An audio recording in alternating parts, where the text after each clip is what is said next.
ये जो आज पूरा सिलसिला देश में चल रहा है, न जीडी बख्शी ने, न कर्नल आर.एन. सिंह ने, जिनकी ससुराल बनारस है, जो उस राजा परिवार से आए हुए हैं, बहुत संपन्न परिवार के हैं, और रॉ जैसी जगह ऑर्गेनाइजेशन में काम करने के बाद लोग अपना चेहरा नहीं दिखाते, लेकिन उसके बावजूद भी वो शख्स कोई जगह, कोई टेलीविजन में ऐसी जगह नहीं छोड़ता जहां जिहादी और इस्लामिक आतंकवादी, वो जो अलग अलग चेहरों में, अलग अलग पार्टी के नकाब में बैठे हुए हैं, इंटेलेक्चुअल की शक्ल में बैठे हुए हैं, उनको एक्सपोज नहीं करता। इनमें से किसी का कोई स्वार्थ नहीं है, कोई किसी पार्टी के दफ्तर में जाकर के राज्यसभा की टिकट की लाइन में नहीं लगा हुआ है।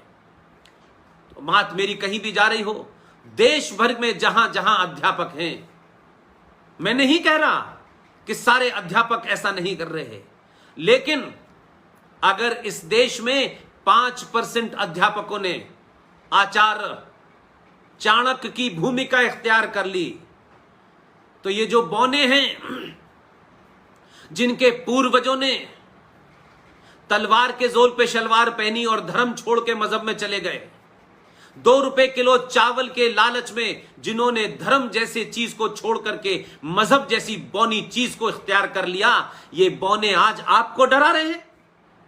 ये बौने आज भारत को तोड़ने की बात करते हैं। ये बौने भारत के संविधान को शपथ लेकर के इस्लामिक देशों को चिट्ठी लिखते हैं।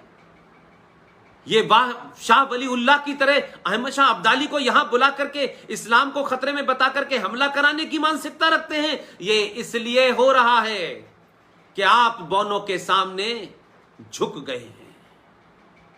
दुनिया में सरकारें आएंगी जाएंगी, पार्टी बनेगी बिगड़ेगी, लेकिन राष्ट्र हमेशा रहेगा, और राष्ट्र को बचाने की जिम्मेदारी अध्यापक की होती है, चाणक्य की होती है।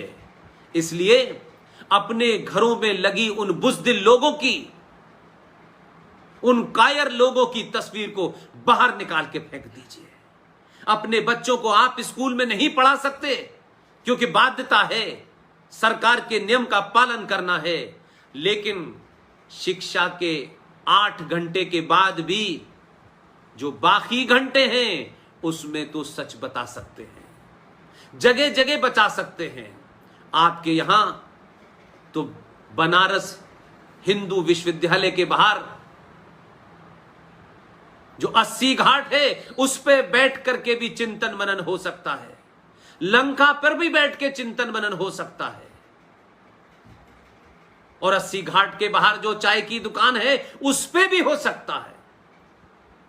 वही राष्ट्र के निर्माण को और राष्ट्र को बचाने वाली ताकतों को पैदा करने की जगह है। लिहाजा ऐसे ऐसे बहरूपियों को पहचानिए जो आपके बीच में आए हैं, गंगा जमुना तहजीब का झूठ और फ्रॉड खेल रहे हैं। सारे धर्म बराबर हैं, आप उनका कान पकड़िए, उनसे कहिएगा कि दुनिया में ब्रह्मांड और सृष्टि की जिस दिन रचना हुई थी उसी दिन से लेकर जब तक ये सृष्टि रहेगी सिर्फ एक ही धर्म था, वो आज भी है, वो कल भी रहेगा, उसका नाम है सनातन। धर्म और मजहब में जमीन आसमान का फर्क है। मजहब आते हैं चले जाते हैं, मजहब का कोई पैगंबर होता है, उसकी कोई किताब होती है, उसमें ये करना है, उसमें ये नहीं करना है। मजहब की जो पैदा हुआ है, ध्यान रखिए कि सृष्टि का और प्रकृति का नियम है, उसको एक दिन मरना होता है। अकबर ने भी एक मजहब शुरू किया था, वो भी मर गया। लिहाजा सोशल साइंस फैकल्टी के तमाम मेरे वो साथी, तमाम मेरे वो युवा दोस्त, मेरी बातों को आप फेस वैल्यू पे मत लीजिएगा। मैं जिन बातों का जिक्र करता हूं तथ्यों के साथ करता हूं, इसलिए आप लोग वो किताबें पढ़िए,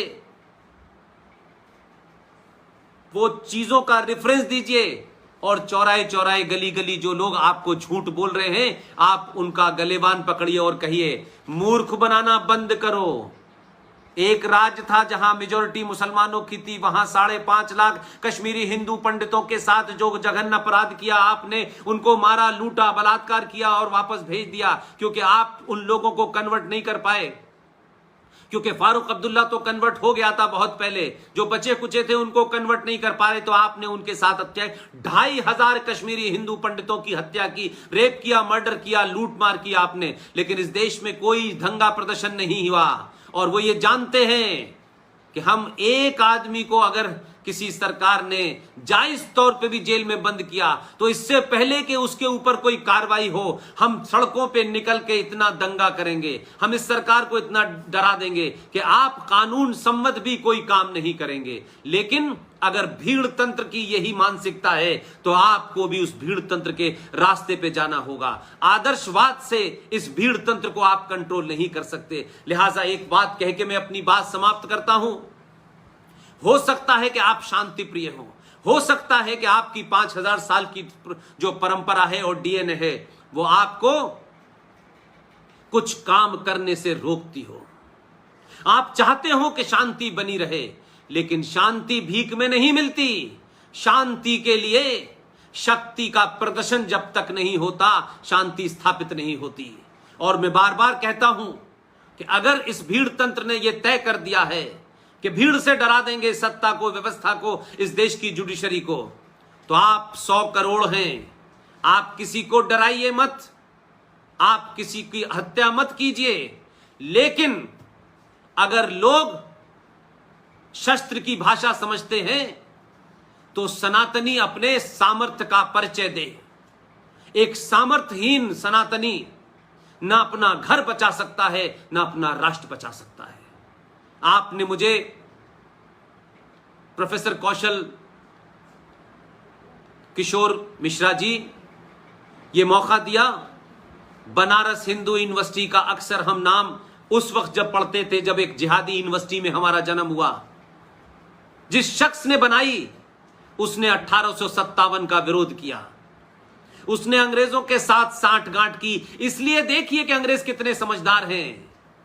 उस सैयद अहमद खां को सर का खिताब दिया गया और एक मक्कार जो आपके राष्ट्र का गीत लिख के चला गया है, मोहम्मद इकबाल, उसको भी सर का खिताब दिया, जो आज पाकिस्तान का राष्ट्रीय कवि है। जहां यौम वलादत मनाया जाता है, बहुत बड़ी उसकी मजार है, हम आज उसी को लपेटे हुए हैं। हमने अपने आदर्शों को नहीं चुना, हमने अपने आदर्शों को नहीं पहचाना। अब अपने हमें आदर्श भी बदलने होंगे और अपने आदर्शवाद को भी समझना होगा। आज के आदर्श से ये जिहाद और आतंकवाद को समाप्त किए बगैर भारत का सही मानों में निर्माण नहीं हो सकता। मैं एक बार फिर बनारस हिंदू विश्वविद्यालय, जिसका नाम लेने से कुछ लोग डरते थे, जिसका आभा मंडल ऐसा था, और मैं गुजरात तक में गया, वहां गायकवाड़ परिवार से मिला। आज भी उनके उस किले के अंदर मैं जब महारानी से मिला तो उन्होंने वो तस्वीर दिखाई जहां महामना पंडित मदन मोहन मालवीय की एक बड़ी तस्वीर लगी हुई है। वहीं से पता चला कि उनका भी इस को स्थापित करने में कितना बड़ा योगदान है। क्या आज हम बनारस हिंदू यूनिवर्सिटी की तर्ज पर देश भर के अंदर ऐसे विश्वविद्यालयों का निर्माण नहीं कर सकते जहां सिर्फ जो किसी यूनिवर्सिटी ग्रांट कमीशन से न चलता हो, जहां हमारे ऊपर कोई बाध्यता ना हो? क्या हम उस बख्तियार खिलजी, जिसके नाम से स्टेशन का नाम रखा है, जिसने भारत के सबसे पुराने दुनिया के, जब विश्वविद्यालय का कंसेप्ट नहीं था, यह हार्वर्ड भी नहीं थी, यह ऑक्सफोर्ड भी नहीं था, उस नालंदा का पुराना पुनः निर्माण नहीं कर सकते? इसलिए आज समय आ गया है कि आज वर्तमान में हमें क्या मिलेगा नहीं मिलेगा, इसकी लालसा और लालच किए बगैर आने वाली जनरेशनों को वो दे करके जाइए ताकि वो आपका नाम गर्व से ले।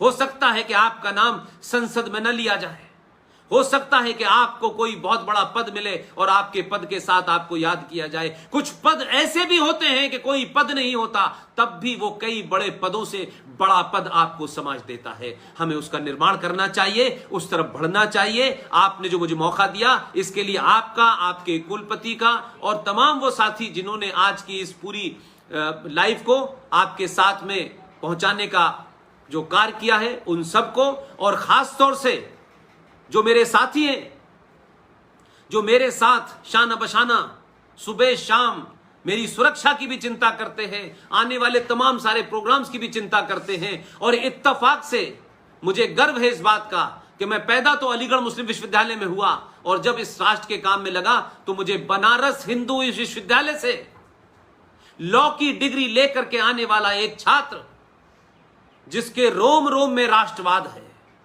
उसने कोई नौकरी की लालसा नहीं की, उसके मन में किसी किस्म के भौतिकी सुख का कोई जगह नहीं है, ऐसे ओम नरेश यादव जो कि मेरे साथ हैं, हमेशा मेरी चिंता करते हैं। मुझे खुशी है कि बनारस ऐसे कर्मवीरों को पैदा करता है, लेकिन हजारों करोड़ों पंडित मदन मोहन मालवीय आपको पैदा करने हैं। इसके साथ ही आप सबका धन्यवाद, शुक्रिया, बहुत बहुत thank you very much. Kaushal Kishore जी, आपकी फैकल्टी, आपके कुलपति, मैं समझता हूं मेरे अलावा बहुत सारे लोग हैं इस देश में जो इस किस्म की बातें कह रहे हैं, तथ्यों पे कह रहे हैं, रेफरेंस के साथ कह रहे हैं। आप उन्हें बुलाइए, और ये जो आपने लॉ जलाई है, इस दिए की बाती में जो लॉ है उसे कमजोर मत पड़ने दीजिए, आपको दुनिया इसी से याद रखेगी। बहुत बहुत धन्यवाद, प्रणाम।